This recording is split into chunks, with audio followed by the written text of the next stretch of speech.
A word of warning, there's absolutely no car building in this video. Instead, it's all about my excuses for progress on the projects being so slow. I'm just going to show you some clips of stuff that's been happening here on the farm and in my life. So if you'd rather want to watch videos with car building content, now is a good time to just click away.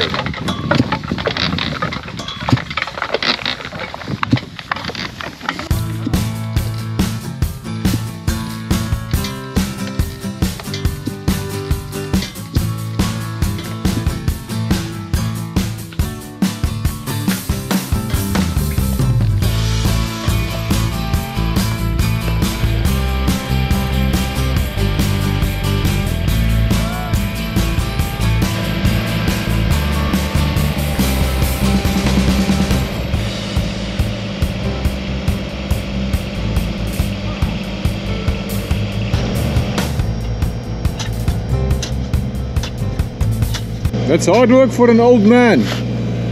Talk for yourself.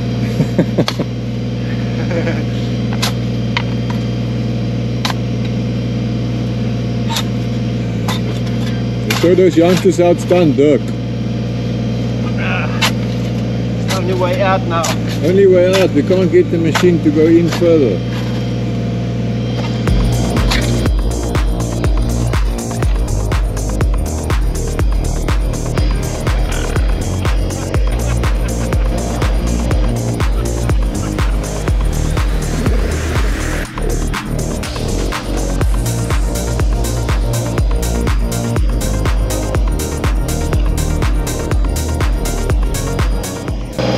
Getting better! It's getting better! Yeah, good, eh? Practice makes perfect! That's it. Yes, I hope you can hear me. So Wayne wants a bit of practice on operating the Kubota. Getting some princes here. It's a bit slow going, but there's only one way to learn.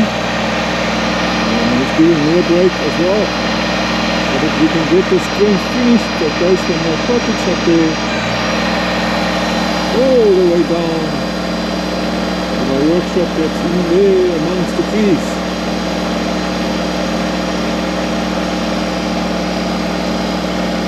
But the plan is to install some electrical power or get some electricity coming from my workshop. This pocket's up here so that we can have electricity in there. And the cows are not sure what to make of this business. Hey, what's going on? Good morning.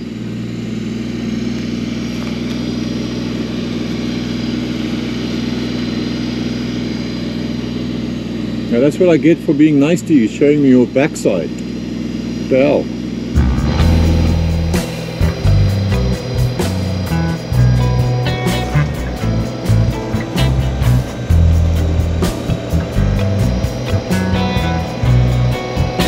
Beautiful morning here in Ruiterbos in South Africa. Yeah! Did the pro show you how it's done?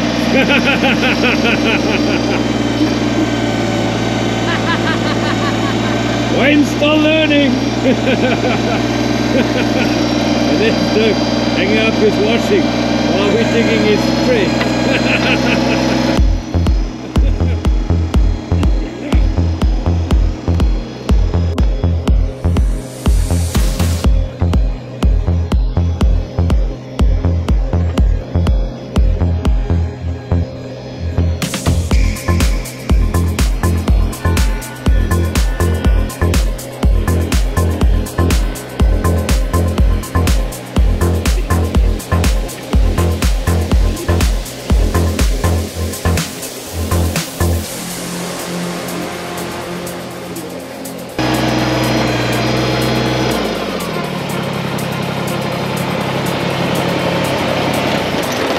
Beautiful morning, eh? Yeah, no, Okay. lovely. Lovely morning. Yes, I was just What a pointing. change after all the rain. You know, we've had a whole week. We've had a lot of rain, but it's a stunning, beautiful morning. Sun is shining. Yes. Good day for digging some trenches. Good day for hanging up washing. Yeah, Dirk's doing his washing already. Right, let me get going. Right.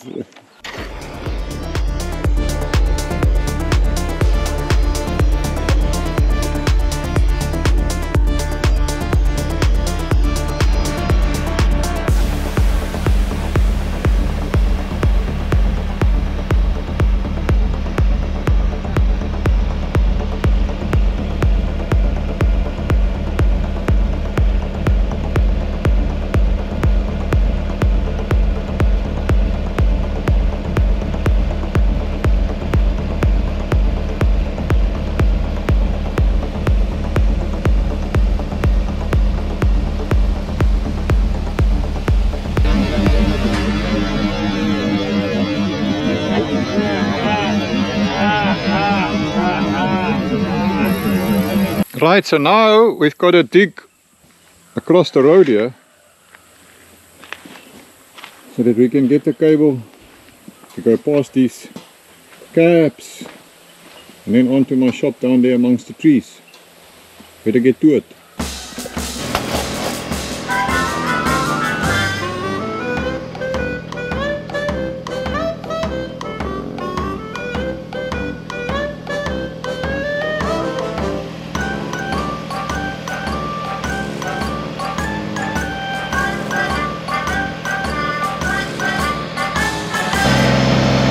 We're almost across the road.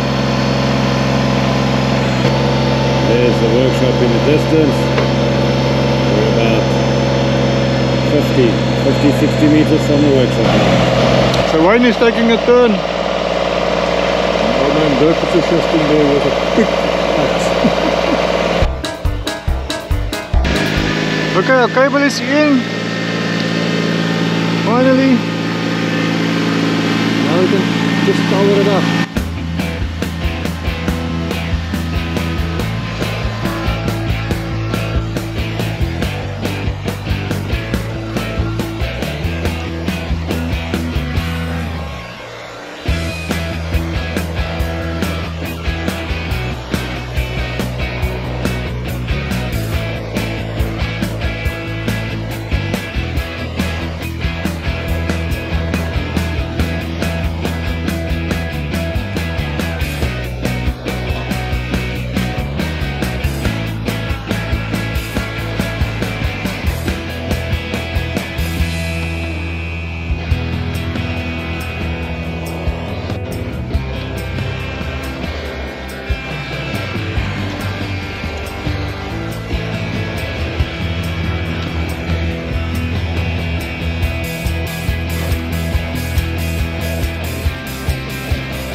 Yes, so we've got the cable laid, covered up, connected, so the job is basically done.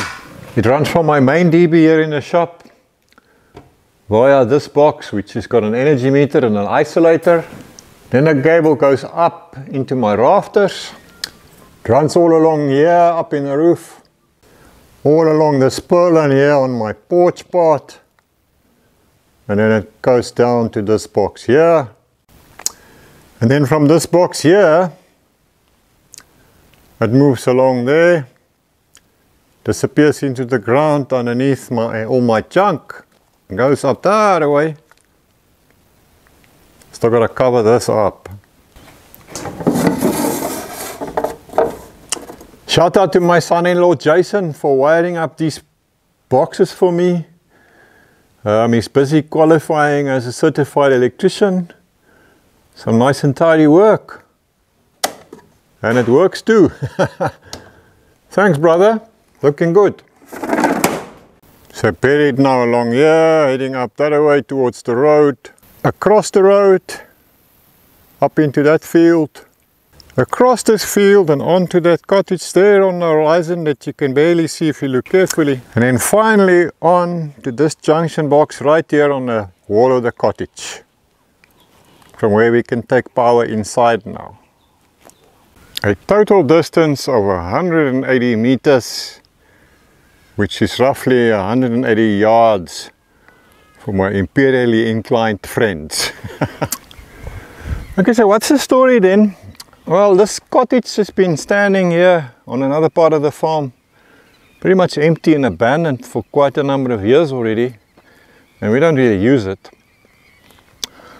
And yeah, I would like to help out a mate in need. My friend Dirk is looking for a place to live, so we've come up with a plan. There's a few twists in the plan as well. So the idea is that he's going to move in here now. That's why we've got the electricity up here. We've already got water for him, and then slowly over time he's actually going to upgrade it and renovate it. Might build on a little bit, maybe stick on a new roof and so on. We'll see what we do, because my long-term idea is that I can one day then rent it out to supplement the pension income a little bit. When your beard starts going grey, I guess you got to start thinking about these things. And also in that period, remember it's a long-term plan, it might take a couple of years, who knows. We also want to build Dirk a tiny self-contained mobile home that he can then one day park here somewhere amongst the trees, so that he can still have a place to live. So for now, he's going to move in here. I can keep an eye on him, he can keep an eye on me. Hey, you got to help out the mate, right? It's the least I can do. Hey, what do you think about my plans? Not particularly interested, eh? You've only got one thing on your mind. Hey, at least Dirk will have some company up here. These are some of my future T-bone steaks.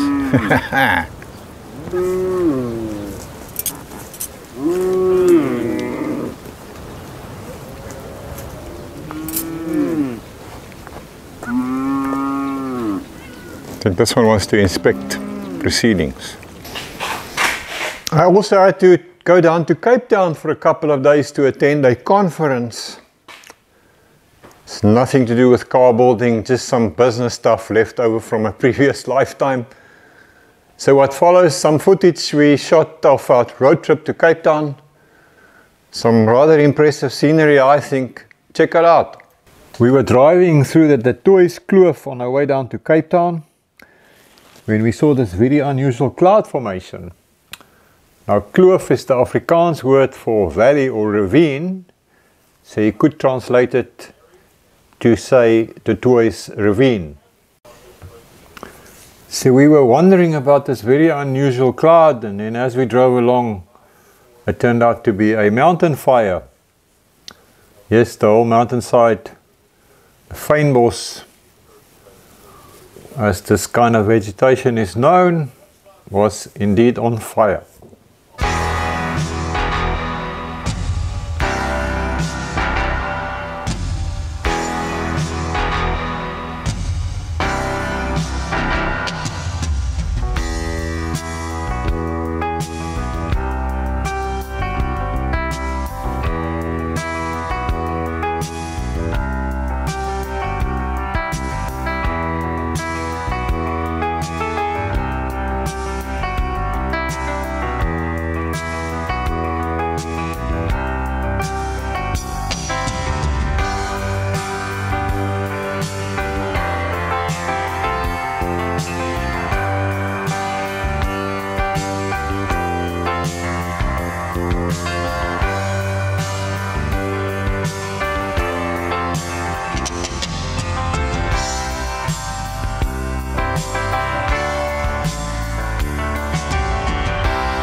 About to enter the Huguenot Tunnel, which cuts right through the Detour Mountains, and it's got a distance or a length of about 3.9 kilometers.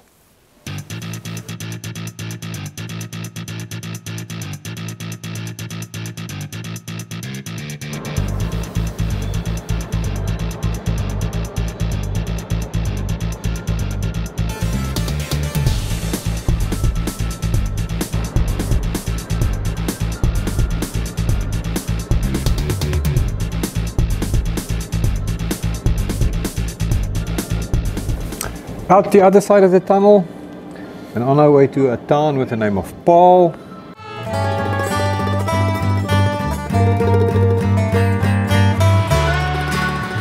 And then into the late afternoon traffic of an area known as the Cape Flats.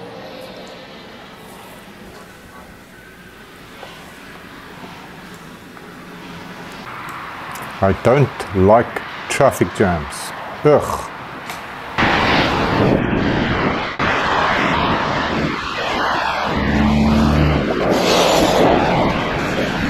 3 days later. Here we are on our way back home from Cape Town, and we've decided to take a different route, so we're driving up the Sir Lowry's Pass.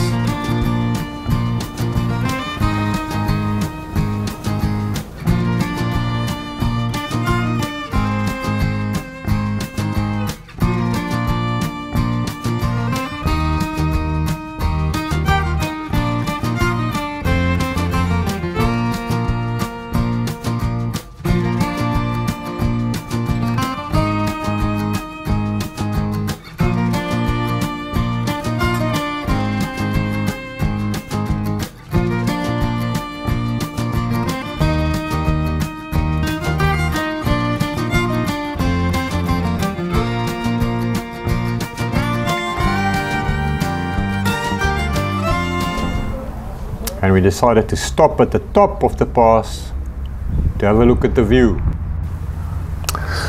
That's my truck parked at the viewing point. And this mountain range is known as the Hottentot Holland Mountains. How's that for a name?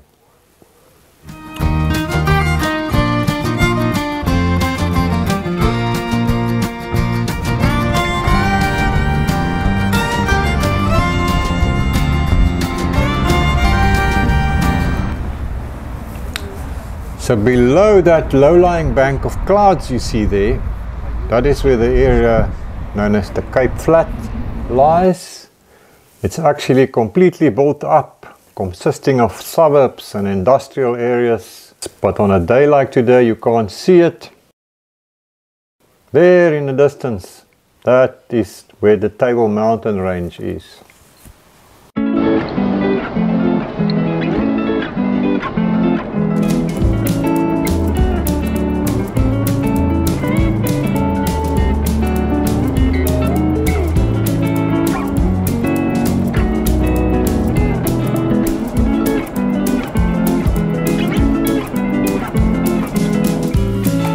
Crossing the Hoek Pass that runs between the towns of Grabouw and Botrivier.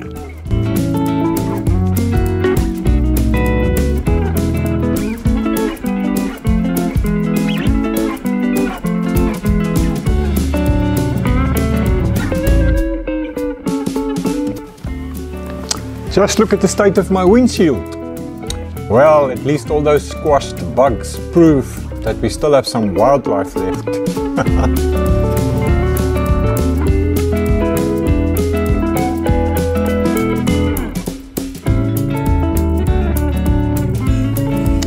And then onto a large coastal plain that is known as the Overberg region.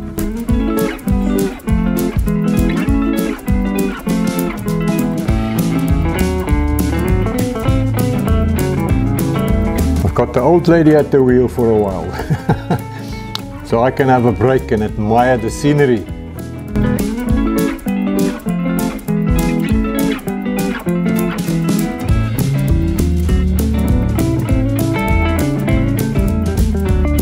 This area is known as the bread basket of the Cape, and it's largely given to grain farming, mainly wheat. These wheat fields are also a major breeding ground for South Africa's national bird, the blue crane.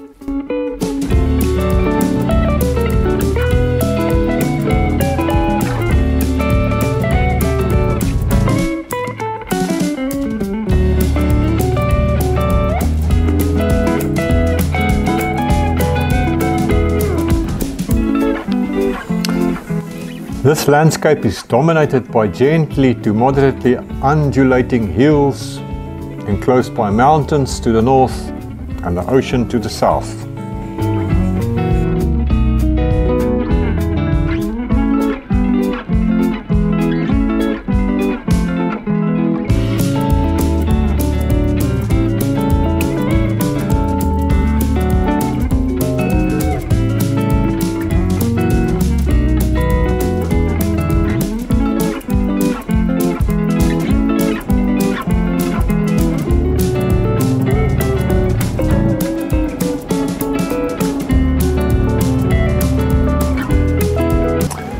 Entering the farming town called SWMBO, you can see the grain silos there.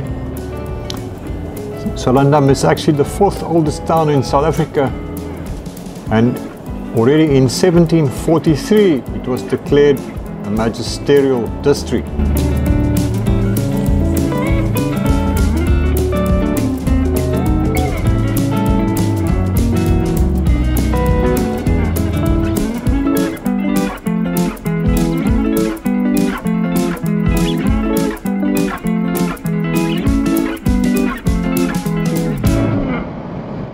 We drive through a number of small farming towns as we cross this coastal plain. Botrivier, Caledon, Rivier Sonder End and Stormsvlei, to name some.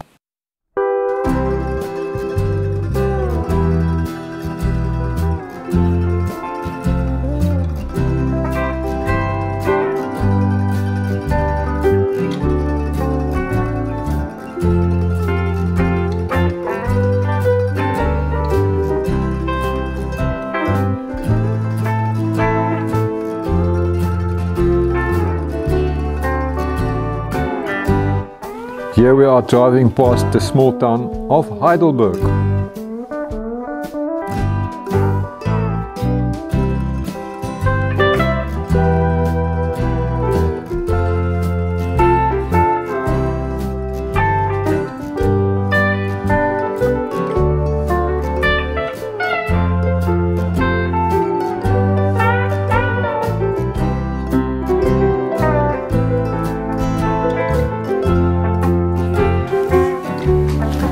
Approaching Ribbersdale, and it looks like there are some roadworks ahead.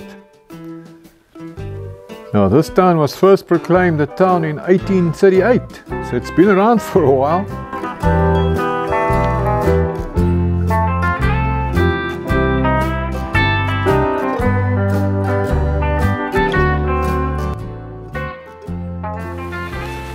$11.4 kilometers per litre with my 2.5 litre turbo diesel Isuzu truck, or bakkie as we say here in South Africa. Hey, it just jumped to 11.5. That's the same as about 27 miles per gallon. Not bad in my books. I typically drive at around 130 kilometers an hour, a little more than the speed limit of 120, but the road is very busy at the moment. Stuck in another stop and go roadworks scenario. We've been through a few already. Delays your journey a lot, eh? But what can you do? Hurry up and wait. Look, there's a long line backed up behind us. At least I'm not last in the queue. And there you go, even more squashed bugs on the windshield. So after driving across the Overberg and Hesuka plains for hundreds of kilometers, we get back to the coastline here at Mossel Bay. It's quite hazy, but if you look carefully you will see the ocean on the horizon, and if your eyes are good, you will even see some ships. Mossel Bay is the closest town to where we live. It is well known for many interesting facts, One of them is the post office tree that has been used as a mail collection point since the 1500s. And that tree is still alive today. So from here we head inland for about 30 kilometers to get to the farm where we hide from the crazy world. I can't wait to get back. What say you, old girl? Hey, no reply from Ellie.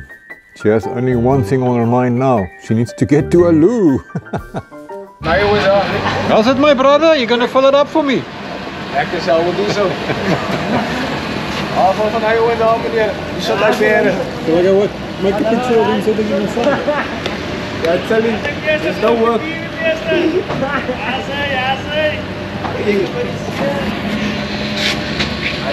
Well, I can't see you, the sun is shining. Look, this man is so nice, he's cleaning my windows. Very nice. Thanks, my brother. This is the best service in South voorbij. The best service by far. Best service. There you go. After refueling in Mossel Bay, we head north until we get to just this side of the Outeniqua mountain range that you can see on the horizon. That is where our little farm is and where peace and tranquility resides for us. Ellie can get back to her dogs and her garden, and I can get back to my rusty junk. What more can you ask for?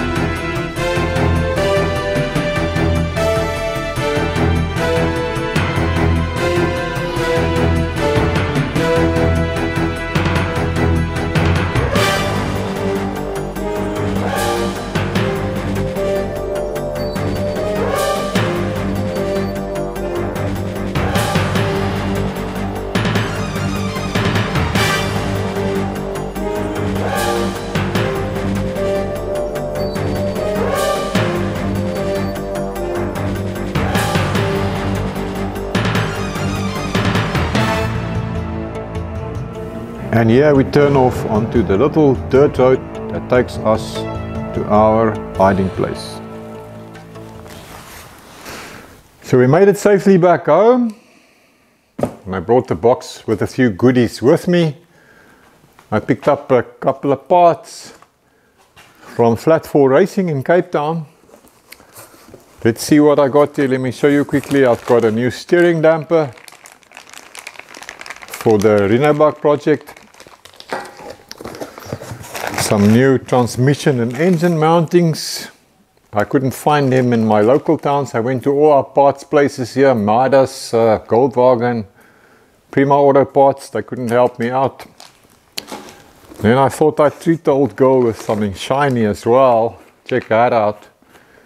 Nice new aluminium crankshaft pulley, even a chrome nut. So yeah, I'm sure the old lady would like to see a little bit of shine on a Renault, but I'm not going to tell her what I paid for this, and you mustn't tell her either. So anyway guys, yeah, if you're still here, thanks for taking the journey with us. Appreciate it. Hopefully now progress on my projects will pick up a little bit. Thanks for hanging out here with us, like I said, and I will see you in the next video. Until then, have a lucky one, my brothers.